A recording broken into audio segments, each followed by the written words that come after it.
When you think about GTA, what comes to your mind? Palm trees, the Vice City sun, Los Santos highways? But what if I told you this? At one point, Rockstar was actually planning to make GTA Tokyo, and this project almost became real, but it was canceled. Today we're going to talk in full detail about why GTA can never truly leave America, why Rockstar now plays it safe, and how GTA Tokyo disappeared into history.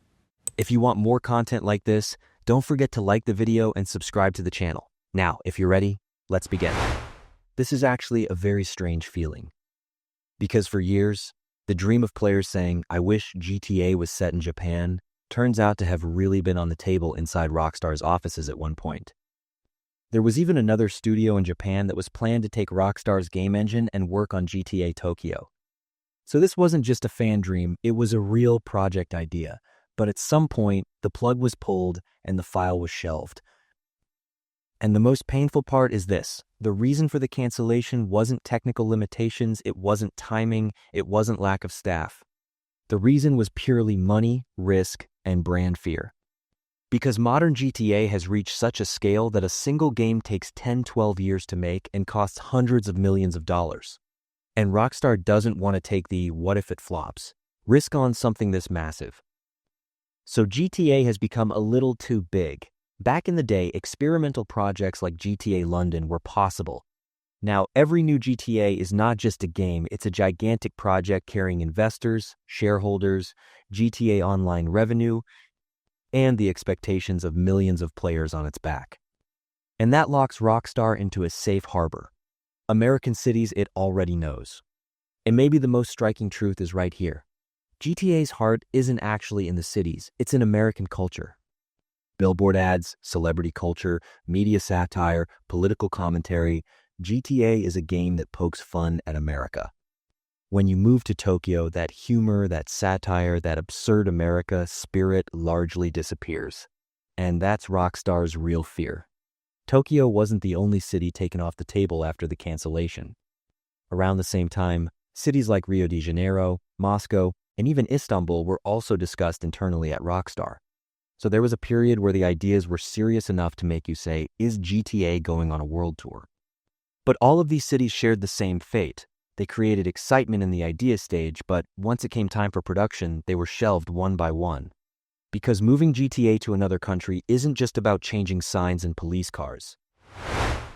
The dark humor, ad satire, celebrity mockery, and parody of the American dream that Rockstar built are all deeply tied to America. To capture the same GTA feeling in Tokyo, Moscow, or Istanbul, you'd have to rewrite the soul of the game from top to bottom. And that basically means making an entirely new game. And here's where Rockstar's biggest fear kicks in. Players saying, this doesn't feel like GTA, because at some point, GTA stopped being just a crime game and became an identity. When people play GTA and see the Los Santos sign, they smile. When they see Vinewood, they know it's a Hollywood parody.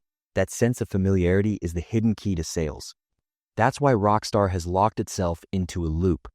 Liberty City, Los Santos, Los Angeles, Vice City, Miami, these three form GTA's safe triangle.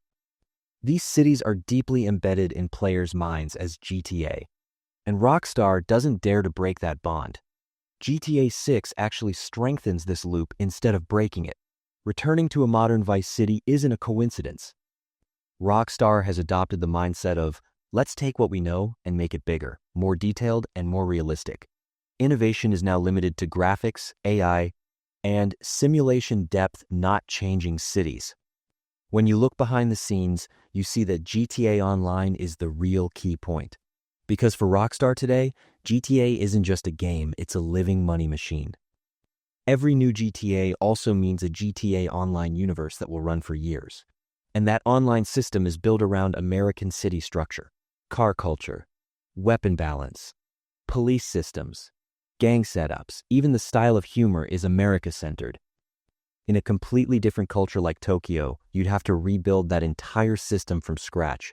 That's why, as cool as GTA Tokyo sounds, in Rockstar's eyes, it's actually a very expensive adventure, because you'd have to rebuild both the single-player story and the online universe from zero at the same time. So you wouldn't just be making one city, you'd basically be making two GTA games at once, and that means massive risk for the company. There's also player habit. When people think GTA, they automatically picture Los Santos highways, Vice City beaches, and the Vinewood sign. These visuals have become symbols as powerful as the GTA logo itself. Those symbols don't exist in Tokyo. Rebuilding the GTA image in players' minds would be a frightening step for Rockstar. But let's be honest, GTA Tokyo would probably have been legendary. Street races under neon lights, police chases in Shibuya crowds, biker gangs in narrow alleys, underground Yakuza stories. If GTA's chaos had merged with Tokyo's chaos, we would have gotten something completely different. It might have been the boldest and freshest game in the series. And that's why this cancellation hurts a little. Because Rockstar is slowly shifting away from being a studio of innovative dreams and becoming a company that perfects the safest formula. And that might raise quality, but it limits imagination. When you look at Rockstar's roadmap today, one thing is clear. This company is no longer a risk taker, it's a risk manager. It innovates, but within safe borders. Instead of changing the map, it makes the same map more detailed, more alive, and more realistic. GTA 6 is exactly that. The return of Vice City isn't just nostalgia, it also means guaranteed sales. People instantly know where they are, even the moment they see the trailer.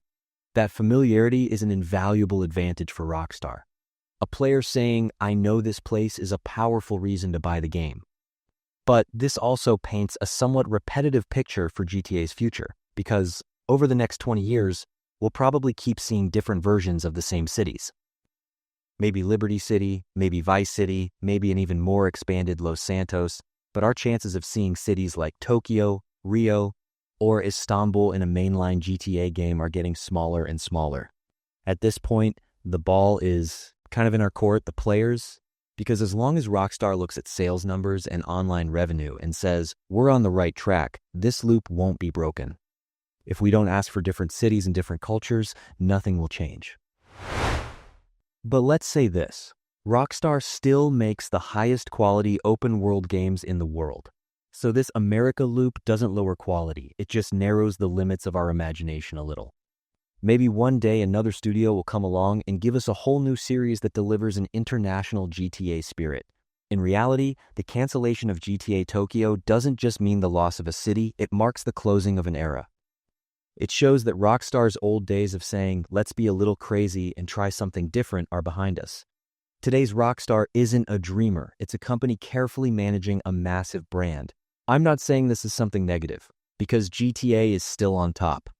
It's still the only game series that can lock down the entire internet with a trailer and dominate the conversation years before release.